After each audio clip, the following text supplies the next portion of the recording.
Hello and welcome to Afterlife Topics and Metaphysics. This is your host, Cyrus. I'm the author of books like The Afterlife and Beyond, Understanding Life After Death, and this is a little video vlog podcast about spiritual metaphysical topics. And today we're talking about chemicalism, which is a kind of an aspect of philosophical materialism, which is that anything of any substance in our existences can be reduced to its chemical constituent parts, that the things we enjoy the most in life, whether that's love or excitement, whatever it is, these are all just chemicals, and to find spiritual fulfillment in life, we just have to keep snorting or smoking, whatever it is that provides those chemical equivalents. But there's also this kind of weird relationship to certain elements of, I guess you could call it the hippie scene, that heavily involves chemicalism and incorporates that kind of into its quasi-spirituality. So this is how I would debate and respond to a chemicalist and hopefully rebut this very materialistic way of looking at existence. So this is a viewer requested video by one of the super patrons. So we have a couple super patrons on this channel who help keep this whole thing going, and that would be, well, you guys know who you are, Molly and Bentley. And so let's get into it. If you want to support this channel a little bit, then you can help out a lot by just subscribing. Go down below, hit that subscribe button, hit that notification bell so you can be the first to know when new videos like this one get released. If you like long form content with me blabbing on and on in front of a web camera. So let's get into it. So my patron directed me to this guy. This is a channel called Psyched Substance. Very popular channel with 1.77 million subscribers. You really have to respect somebody with a channel this big, especially about a niche topic. I mean, it must be nice to make 6 or even a 7-figure income from a channel this huge. And so hats off to this guy who looks exactly like this tweaker I knew back in college. So I think I'm a little bit biased against him. But in essence, what my patron was saying is that it might have been this guy on one of his videos, or it might have been somebody else, or a related channel, but they were promoting this very specific philosophy that relates to everything being caused by chemicals in the brain. In fact, let me just go ahead and pull up real quick exactly the point. So maybe it was this guy, maybe it was somebody else. I don't know much about this guy. This guy might have a really cool channel with really good information. I don't really know. But somebody was saying that our personalities and who we are as individuals and what makes us us is from the chemicals in the brain. And then when we die, we get absorbed back into the universe and vanish into that cosmic abyss because our personalities don't continue, because it's all brain-based. So where have you heard about being absorbed into the universe before?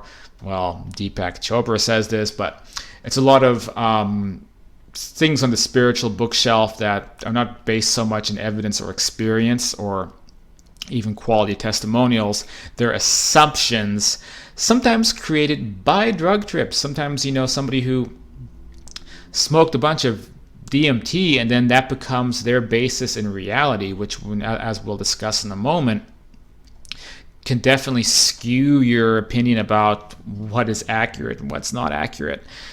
And this is an element of materialism, and it's an attempt to reduce reality down to something that ultimately denies our higher dimensional realities. It denies who we really are and denies the experiences of so many people all around the universe. I mean, so many people all in this world, probably people all around the universe when we take ETs in the equation. So, again, I don't know if this guy is the best example, but it's what my patron showed me, which got her thinking about all this. So let's listen to what this guy has to say. And real quick, this is what we see. This is a channel about drugs. Okay, he claims it's about creating responsible culture, but let's be real here. It's a channel that's promoting DMT and other such substances, which, by the way, I do think are valuable. I think you can have a lot of valuable experiences through DMT. I hear a lot of good things about DMT microdosing and how this kind of opens your so-called third eye, or it connects you to on a higher dimensional level, or it can. But I firmly disagree with not only excessive substance use, but replacing true organic spirituality with substances. And here we have a guy kind of doing the hippie vibe, hippie clothes. He had this Buddha head on the left. Like, that seems like what we're looking at here, tweaker spirituality. Again, I don't know. This might be a great channel, but let's listen to what he has to say. Keyword feels like, so that perhaps if you are curious, this video has been created to demonstrate both visually and sensually what DMT feels like. Keyword feels like, so that perhaps if you are curious about trying DMT for yourself, you don't have to. Now, for the sake of video length, I'm only... Fair enough. I think that is a good message. I'm glad he's actually mentioning that. You don't have to take DMT, but what he's not mentioning is that you don't have to, because you can have organic spiritual experiences without having to take substances to hijack their tuning station known as your brain, forcing it into a condition that maybe your consciousness is not ready for, which is kind of what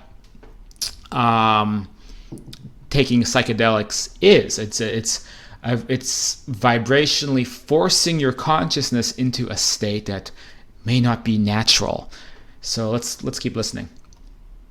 Going to be documenting the effects that happen when DMT is smoked. It should also be noted that even though I am breaking it down into 3 primary stages, 4 including the breakthrough experience, these stages and the effects that happen during these stages will vary from experience to experience and from individual to individual. Now, for the sake of accuracy and just to make this more interactive, I will be giving a visual depiction, like a visual reenactment, so to speak, of what it's like to smoke DMT using just this empty bottle here, which resembles the machine, and a lighter. But just for the sake of everyone watching, there is nothing in this pipe. It's completely empty, as you can see. When a pipe is made to smoke DMT, they have to put metal in the neck.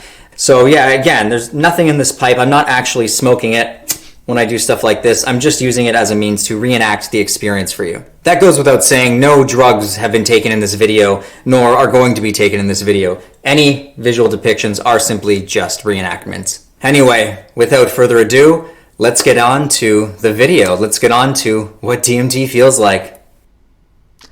Okay, so there you have it. If you want to watch the rest, you can check out this widely popular channel. But I do think, I just think that in general, it's a little bit sad that a channel like this one is so popular, because there is such a fixation, I suppose, among people, especially young people, and it has always been this way, that to have a transcendental experience, to be able to experience higher dimensions, higher levels of consciousness, you have to do it through a drug.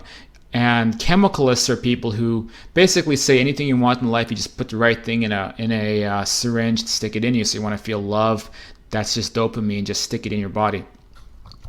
And they're turning toward DMT and ayahuasca and other psychedelics or peyote, shrooms, as the sole way to connect spiritually without doing, for example, organic spirituality like astral projection.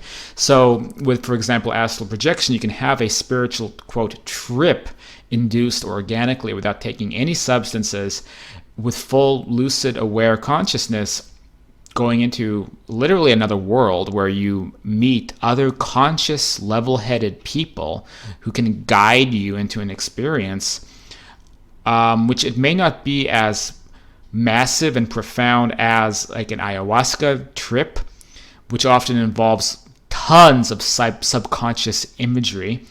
This is more like a lucid experience in the objective world, but still highly enlightening and profound.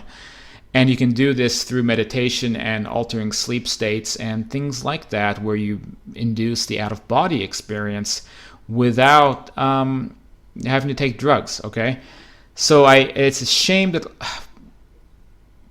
drugs are the easy solution, and it's why, for example, a channel about that be massively popular for people looking for have psychedelic experiences. So they turn towards substances as the easy way to do it. Whereas exploring consciousness states on your own is the more challenging, because it also involves a level of inner self-development. I actually have a copy of Jürgen's book, The 10-Minute Moment, with me. And actually, I want to reference Jürgen Ziva's work. It says Jürgen Ziva, friend of the channel. I want to reference his work because that is key to understanding exactly what chemicals are and how we can debunk claims made by chemicalists and materialists that it's all just in the brain and reality and consciousness is just in the brain, and that using this especially to try to debunk an afterlife. Even people who claim to be like, hippies, and they wear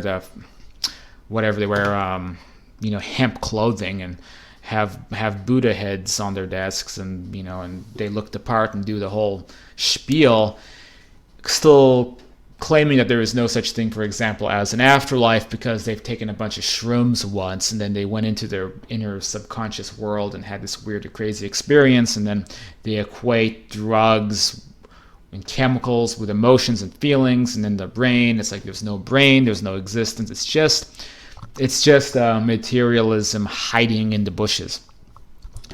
So how would I approach this subject? Well, Jürgen had a very interesting experience that he cited once, which is that he was out of body, as I have been many, many times, in a real solid lucid environment with other people that he met, which I've also done, so I can relate to this.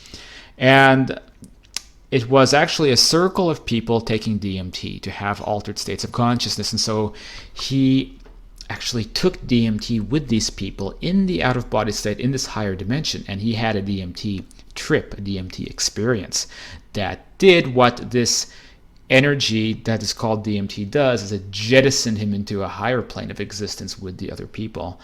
And he did all this taking DMT in a different dimension with his physical body here in this reality. So that gives you an idea that DMT, rather chemicals that alter our spiritual vibration, exist in many different levels of existence, not just here. And what the brain is doing is that it's regulating our bodily existence. So the people who say dopamine, man, love is just dopamine, you want to experience love, you want to know what it's like to fall in love, just eat chocolate. But I think that was a quote from The Devil's Advocate with Al Pacino, when Al Pacino plays the devil and says, "What is love? You want to experience love? It's scientifically the same as just eating large amounts of chocolate." I don't think I can do an Al Pacino impersonation, but this was Al Pacino playing the devil, who also happened to be like a materialist atheist of some kind. You know the symbolism there. But how do I respond to that? How do I debunk that idea? First the concept is everything is energy. So everything in the universe, everything you see around you are energy systems in effect. And existence are just these continually fluctuating energy systems. And so a chemical is also on a quantum level, on a subatomic level. A chemical is like a certain data pattern that changes energy in a certain specific tailored way. So a drug changes the energy systems on a quantum level that expands to a higher cellular level that goes up and up and up and eventually encompasses your entire body to have a specific tailored effect. Everything we consume, it's giving us energy to keep our physical bodies going, and it's also affecting and changing our energy patterns in a particular way. This is why so much about health depends on the kinds of foods we put into our body, and people who eat McDonald's every day may experience health problems. I mean, it's the energy that's changing their bodies, whether that is direct physical clunky things like cholesterol or something more long-term. I mean, it's the stuff we put in our bodies, it's changing our energy. What we learn through spirit communication is that as we continue to have astral bodies, even in other worlds, you still have a working mouth, teeth, lips. I mean, you still have an equivalent body as here. You can consume things and it changes your energy level even on that level. And Jürgen experienced this in the story I told you earlier, I've experienced this on a lesser degree. Substances still exist. I've drank alcohol on the other side and felt its effects because it's changing your energy. So the people who argue about, and let's just forget the afterlife, because most people will never listen to any of that stuff I just talked about. They will not even go there. The people who say, yeah, love is just dopamine, man, it's just like eating chocolate. First, let's look at where the chemical feeling comes from. It comes out of consciousness. Right now, you can do a visualization exercise and create a dopamine feeling. So imagine yourself in this beautiful environment that makes you really happy, this beautiful waterfall in nature, or even put in a little bit of a sexual or romantic component. Very easy way to get a little bit of dopamine at you. Your ideal partner kissing you on your neck, whatever it might be. Visualize that, and you will instantly feel a little bit of physiological change. That's the chemical, instantly. And what's happening is the chemical is adjusting your physical body to match its energetic vibration. So your consciousness has now shifted to a particular vibration, a particular energetic level. Your body is forced to correspond with that to create the appropriate physiological sensations that go with that energy. If that chemical didn't exist, maybe your body wouldn't be able to quite feel that, but you'd still be experiencing that emotion on a consciousness level. It's just that it has to be interpreted through a physical vessel. When you have an incarnation, a body that is designed to experience reality in a precise individual way in a realm like this one, it has to correspond to the energetic concepts happening on a deeper consciousness level. So people with chemical malfunctions, it's not that a lack of dopamine prevents them from knowing happiness, but it's almost like there's this conflict or incongruence. It's like your body is not performing what your consciousness wants it to perform. And let's illustrate this in a way I hope will drive this point home.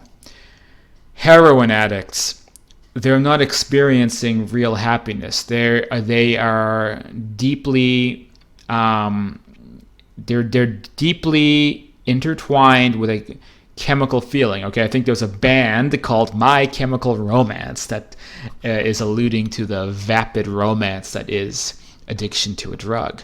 So it's an addiction to the bodily feeling, but there's no energetic context to go with it. So it's much like when DMT forces you into a higher plane, having an imbalance of whatever is dopamine or serotonin, however these types of drugs work.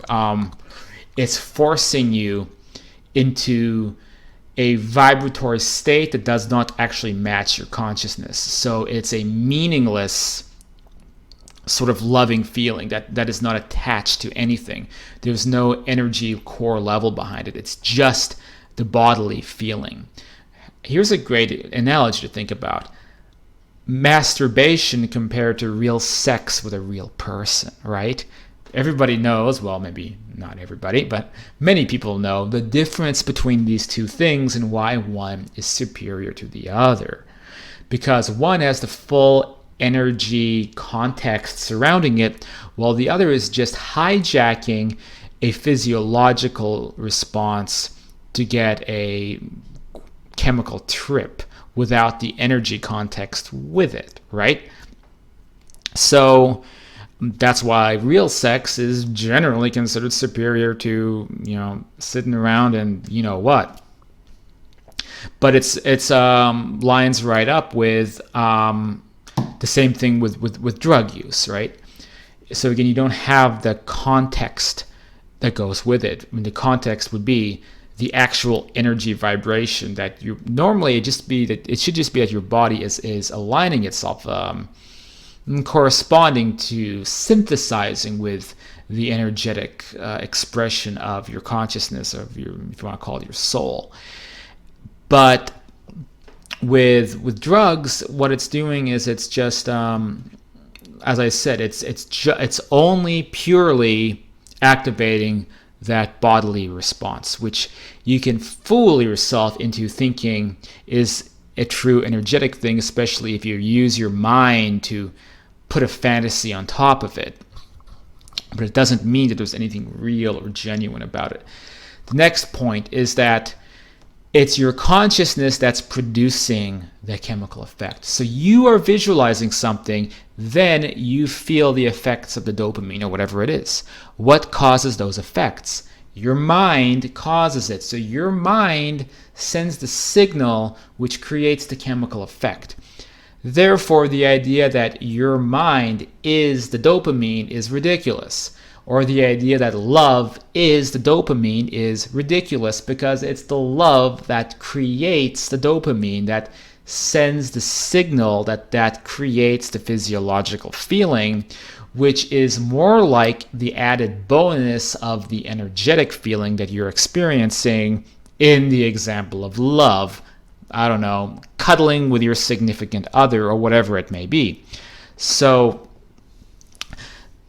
if you were to just get the physiological feeling without actually cuddling your romantic partner, would that be a meaningful experience? Would that be something that you would draw so much energy and life and happiness from? Only on a very surface level. It's why people who are addicted to drugs, I mean, as the drug slowly destroys them physiologically, the happiness they're experiencing is completely vapid. It's completely shallow. There is no deeper component behind it. It's hijacking your bodily systems. That's all it is. And I worry, but people in the chemicalist area, they almost like they're giving a excuse to take drugs, and their idea of heaven is a perpetual dopamine drug trip. And I've seen correlations with this in certain elements of modern spirituality, especially people who think that, quote, heaven is just perpetual bliss floating around for eternity with no negative thoughts or negative emotions, just floating in bliss.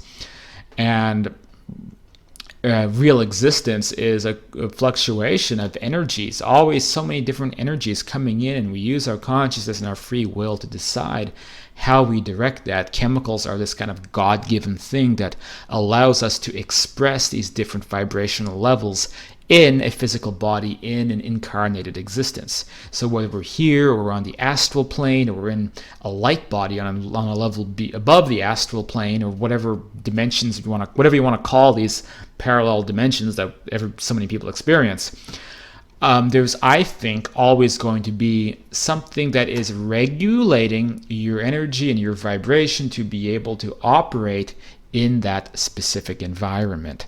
So this would be like a brain or some equivalent of a brain that produces little capsules, little packets of energy that are created through the vibrational energetic shifts that happen. And then those little packets get released to help you correspond to the energy coming in. Thus, that is what a chemical is on a spiritual level. It's not something that we can use to reduce reality or put down spiritual experiences or promote this kind of nihilistic garbage. So it's that is the totally inaccurate way of looking at this subject. So that's kind of my response, how I would debate people who are chemicalists. I would ultimately argue that chemicals are a response to consciousness. It doesn't mean that reality is built on chemicals, and they work in tandem with each other, but this by no means debunks spiritual existences in higher dimensional levels, because one, there's a bazillion accounts and experiences of these other dimensional levels, so we know they're there. But also, you can be experiencing the effects of chemicals even in other dimensions. You can have those kind of graded levels of experiences. Of you can be on the astral plane, and then you can be in yet higher or yet other experiences, and even taking substances on that level. So it's not something that's married to materialism, not at all. let's see, do I have any other points about this? Well, I guess that's it. It's just chemicalism, whether it's through quasi faux spirituality or materialism and an aspect of materialism. It's just another I think very silly philosophy. Even though people do get very meaningful experiences, for example, through ayahuasca, there's a balance that we have to use. And people who solely use drugs as their way of reaching what they feel is some kind of enlightenment, they are very imbalanced. It's not a balanced way of doing it. It's not the way it's supposed to be done. We should be having organic experiences, and maybe some kind of a substance could be used occasionally under supervision with a lot of careful consideration and responsibility attached to it, maybe with professionals helping to be able to temporarily expand yourself into a higher plane of existence through that method, but not as the sole method. One more thing is, my parents, who are now deceased, they often cited one of their big regrets in life was taking too much LSD in the 70s, that they had permanent issues surrounding it. I think my mom said something about like sleep-related problems and very negative experiences sometimes in that area. My father with certain cognitive disabilities that he claimed he had, and they both attributed these things to too much LSD use. I'm not an expert. I don't know what too much LSD use can cause, but I don't have any reason to doubt their stories about that.